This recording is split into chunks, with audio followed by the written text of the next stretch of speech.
Becoming a success is not nearly as complicated as most people make it out to be. Overcoming the most difficult obstacles begins and ends with one thing. But if it only takes one thing, then why do so many people play the victim and ultimately fail to create a life that they can be proud of? It's because that one thing is taking complete responsibility for your life and everything in it. Accepting that fact that you're ultimately responsible for what goes on in your life is painful for a lot of people. And that pain is what keeps a lot of people from taking that first and most important step. That is, if they want to achieve the rewards that they're looking for. Because accepting that truth is what the entire road of success is paved with. And without accepting it, you won't even be able to take that first step on solid ground. You can accept that fact in an instant, but most people wrestle with it for decades. So the sooner you come to terms with it, the more time you'll have to live a life you love. But there are some people who have come to grips with this, but they don't feel like they necessarily have the success that they want or deserve. Why is that? Is life just that unfair? Or is it just more complicated than taking an extreme amount of ownership in your life? Let's talk about it. So I want to start really quickly by clarifying something. In my opinion, there is a difference between success and fulfillment. They are closely related. I would even say that they're linked or joined at the hip, but they're different. To me, they are two sides of the same coin that ultimately lead towards the same purpose, which is really fulfilling and completing ourselves as human beings. It's like inhaling and exhaling. They're both the process of breathing. They're opposites, but yet they're joined at the hip. And if you try to separate one without the other, it's incomplete. The point is that success and fulfillment fulfill unique roles, and we need both of them. But for the purposes of this video, I really want to spend the bulk of the time talking about success. Success relates to your material external possessions. Fulfillment is an internal game that nobody can dictate except for you and how you define what it means to become the best version of yourself. Success is very simple. It's A to B. It's very linear. It's very physics oriented. If I eat X number of calories and I burn this many of calories, then I will be at a deficit. I will be at a surplus. It all depends on the inputs and the outputs. And that's why the very first step comes down to understanding that it's up to you. That's success. You have to take the actions. Now, fulfillment is a totally different game. It's the opposite side of that coin. The two are related. They're balanced against each other at all times. At the core, you cannot reach complete and total success if you're miserable on the inside. But at the same time, you will never be completely at peace if you're completely destitute. Both of them begin with accepting the fact that you're ultimately responsible for your life and everything in it. And so to keep this succinct and to the point, I really want the entire video to be focused on these three elements of responsibility that we have complete control over in our lives, and how these three elements of taking complete control of our lives, how it determines all of the success that we have. And I also want to go over some common pitfalls and mistakes that we make along the way, because there are some ways that we can really screw each of these three things up, as well as the different obstacles that are going to be standing in our way in each of these three domains. Those three things that we need to take responsibility for is, first of all, just deciding and knowing the result, the tangible effect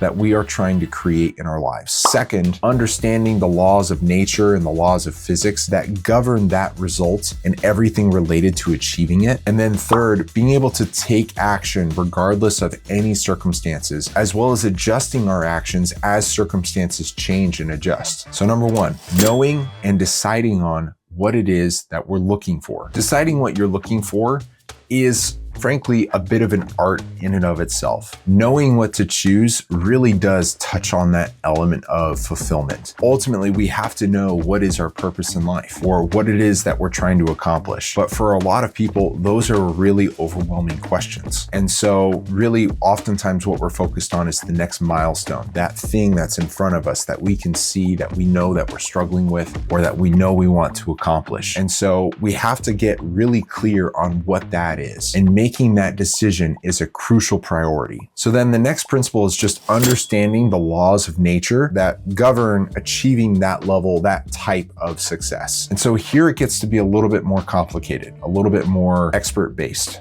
guidance based, and it's helpful to have a source to pull from to learn. But you have to know what the steps are that allow you to find success in any given field. If it's weight loss that you're going for, you have to burn more calories than you consume. Oversimplified, but still true. You have to understand, how does that break down? What are the objectives? What are the benchmarks that help me to know what I'm tracking towards? What are all of the different measurements? Is it just weight that I care about? Do I want my chest or arms or legs to be at a certain size? Knowing what those components are helps you to understand what are the underlying steps that need to be taken as you reach for that goal. And then finally, really very simply, you have to be able to actually take action. Making the decision and then knowing what to do are, of course, the first two steps. But if you do not take action, it doesn't matter at all. And then on top of taking action, you have to understand that as you take action, other things are taking place in the world around you. I often like to think of that, yes, achieving success is an element of physics. It's like playing billiards. You hit the cue ball into the 7 ball, which then goes down into the pocket. But what you don't really realize is that there's not just 16 balls or one person shooting at a time. Really, life is a matter of about 1 trillion billiard balls with 20 million different pockets and 6 billion players. There are people taking shots, making mistakes, and that's affecting your shots, your little grouping of balls that you care about getting into the pockets that you want. Understanding that as you take actions, you're going to have to make course corrections because other people are going to hit your ball. They're going to move your things around. And that's just a fact of life. And so you have to be ready to take action and also to guide and to course correct as circumstances change. There's a beautiful quote from Marcus Aurelius that encompasses all of this. It's one of my favorites. It says, "Life is judgment and the universe is change." And what Marcus is saying is that life is a matter of perspective and judgment. You have to look at the situation, you have to make decisions, you have to look at the perspective and also see how that relates to your goals. That's judgment.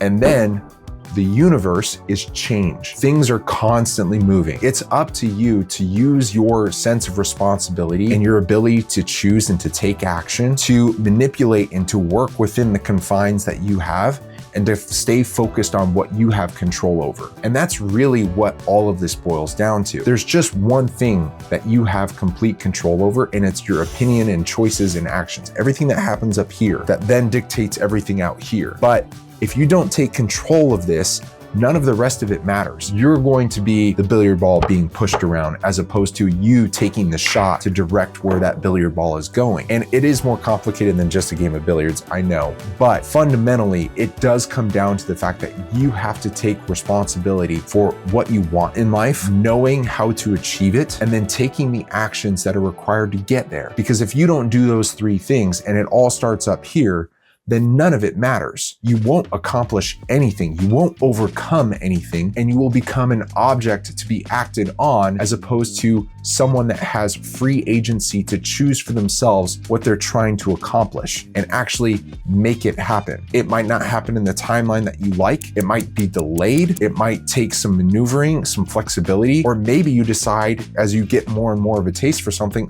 you know what, that might not be the best thing. I want this thing over here instead. And you course correct. And if that's exactly what you want, then great, choose that. But don't give up because it was hard. Don't quit and change directions because the thing you wanted was harder than you thought. That's your responsibility to understand what is the cost.